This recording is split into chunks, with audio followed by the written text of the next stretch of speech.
Hi, I would like to share with you a bit of scripture. I'm going to be reading it from two different translations. It's Deuteronomy 22 verses 28 to 29, and first I'm going to be reading it from the King James Version. If a man find a damsel that is a virgin, which is not betrothed, and lay hold on her, and lie with her, and they be found, then the man that lay with her shall give unto the damsel's father 50 shekels of silver, and she shall be his wife, because he has humbled her, he may not put her away all his days. Now here's the same verse in the New International Version. If the man happens to meet a virgin who is not pledged to be married and rapes her, and they are discovered, he shall pay her father 50 shekels of silver. He must marry the young woman, for he has violated her. He can never divorce her as long as he lives. Now, th- those that bit of scripture right there is a preface for something I asked ChatGPT about, which is about about the NIV's translating those verses and just yeah.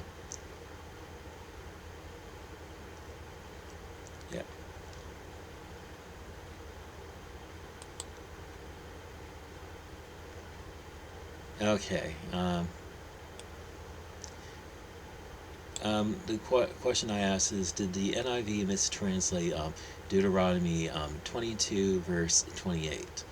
The short answer, the NIV didn't exactly mistranslate Deuteronomy 22:28, but it does make an interpretive choice that many scholars and critics strongly debate. So let's walk through it carefully. The key issue is, what does the Hebrew say? Deuteronomy 22 verses 28 to 29, literally from the Hebrew, describes the situation where a man ceases. In the Hebrew, the word ceases is topphas. A young woman who is not engaged, they are discovered, and he must pay a bride price to marry her. The controversy is over that verb tephes. Um, it can mean to seize or to take hold of, but it does not necessarily mean violent rape. How different translations render it in NIV, the 1984 and 2011 editions, it says, if a man rapes a virgin who is not pledged to be married. The NIV interprets this as rape. Other major translations, like the English Standard Version, translated as if a man seizes her and lies with her. The King James Version translated as if a man find a damsel and laid hold on her. The New American Standard Bible translates it as if a man seizes a girl. These are more ambiguous and closer to the Hebrew wording. So why this matters? There's another law just a few verses earlier. There's Deuteronomy 22 verses 25 to 27, and I'm going to go to that. I mean,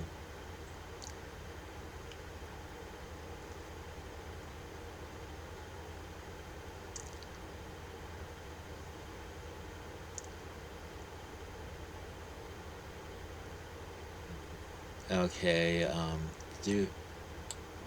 Deuteronomy 22.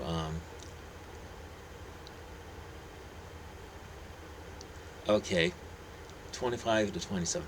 But if a man find a betrothed damsel in the field, and the man force her and lie with her, then the man only that lay with her shall die. But unto the damsel you shall do nothing. There is in a damsel no sin worthy of death.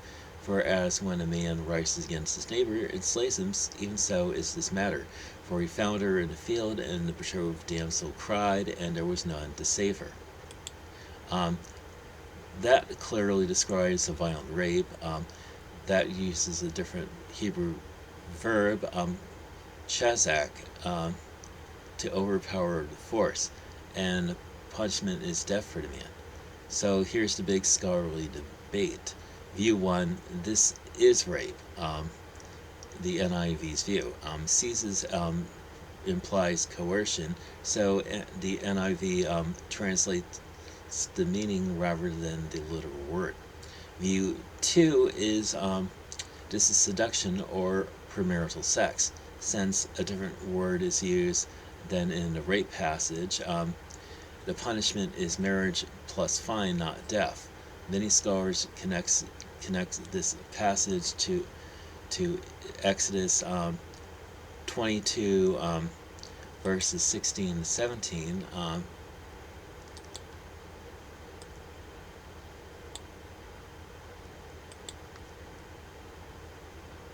Let me go to that. And if a man entice a maid that is not betrothed and lie with her, he shall surely endow her to be his wife. If her father utterly refuse to give her unto him, he shall pay money according to the dowry of virgins. And that clearly describes seduction, not rape. So the theological, practical concern is that if the NIV is read at face value, it can sound like a rape victim must marry her rapist, and I mean that's why this translation choice is highly controversial. It affects how people perceive God's justice, biblical law, and moral implications. And I I don't blame I don't blame women who take offense to this to to this passage of scripture, basically thinking that if somebody rapes her, then they must marry their rapist. So, did the NIV mistranslate it? Better answer: it's not a simple mistranslation. A strong interpretation embedded in the translation. That's what it is.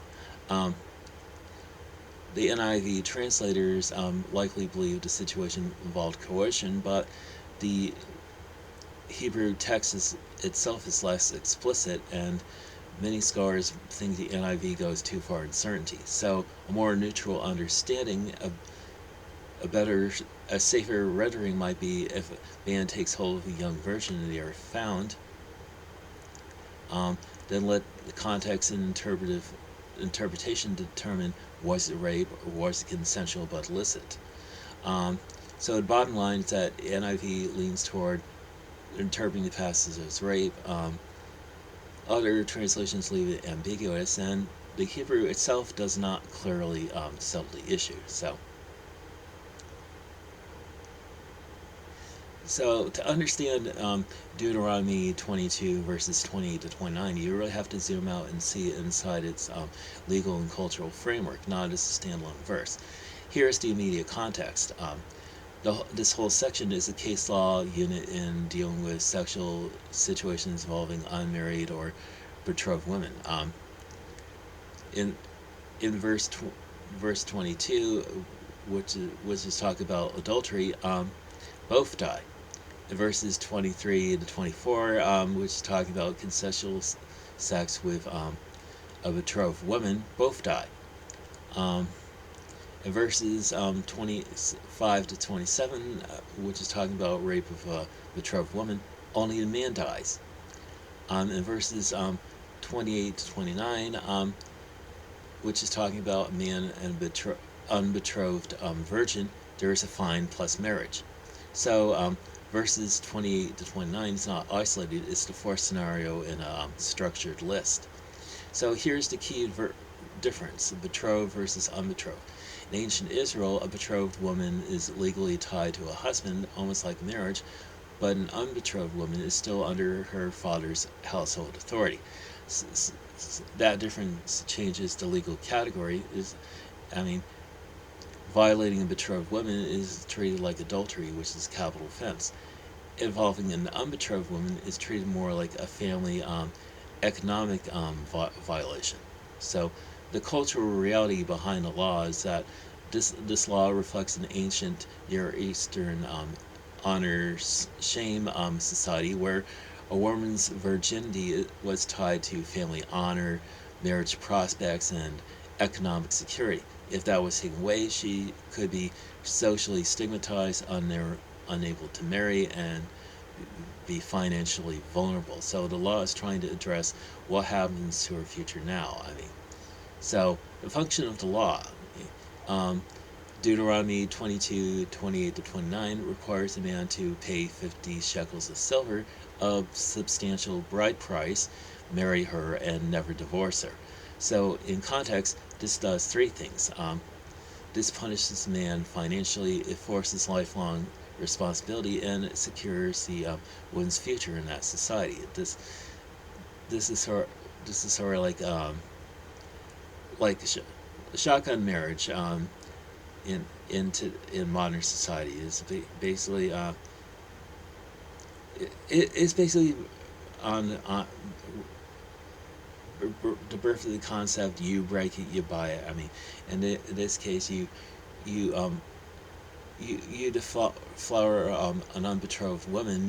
You basically bought her as a wife. That's so. Deuter Connection to Exodus 22 verses 16 and 17. A very similar law appears in Exodus 22 verses 16 and 17. A man seduces a virgin, he must marry her, but the father can refuse the marriage. This is important. It shows that marriage was not always automatic or forced. The family had a say. So, what situation is this describing? Scholars generally see two main possibilities. Here's first one: seduction or consensual premarital sex. It fits the lighter penalty, no death. It matches Exodus verse 22. Exodus chapter 22 explains why marriage is required. Second is non-violent coercion, not clearly violent rape. A man initiates and takes hold, but not the same as the violent assault in verses 25 to 27. What is not in context is not in the same. It's not the same category as the violent rape case earlier, which results in execution. So a critical clarification is this passage is often misunderstood as the Bible commands a rape victim marry her rapist. But in context, the violent rape case is already addressed earlier with the death penalty, and this case is treated differently, meaning it's a different kind of situation. So the deeper purpose of the law is that this isn't primarily about romance or morality as we think of it today. It's about responsibility over exploitation, protection in a patriarchal system, and preventing a man from using a woman sexually and then abandoning her. In simple terms, you don't get to take advantage of her and walk away. You are accountable for her future. So the bottom line is the original context of Deuteronomy 22 verses 28 to 29 is a legal case about a non-betrothed virgin within a structured set of sexual laws focused on social responsibility and protection, not just punishment, likely referring to seduction or non-violent sexual misconduct, not the violent rape addressed earlier. So that's pretty much all I'm going to share with you in this video. So have a wonderful day, and may God bless you.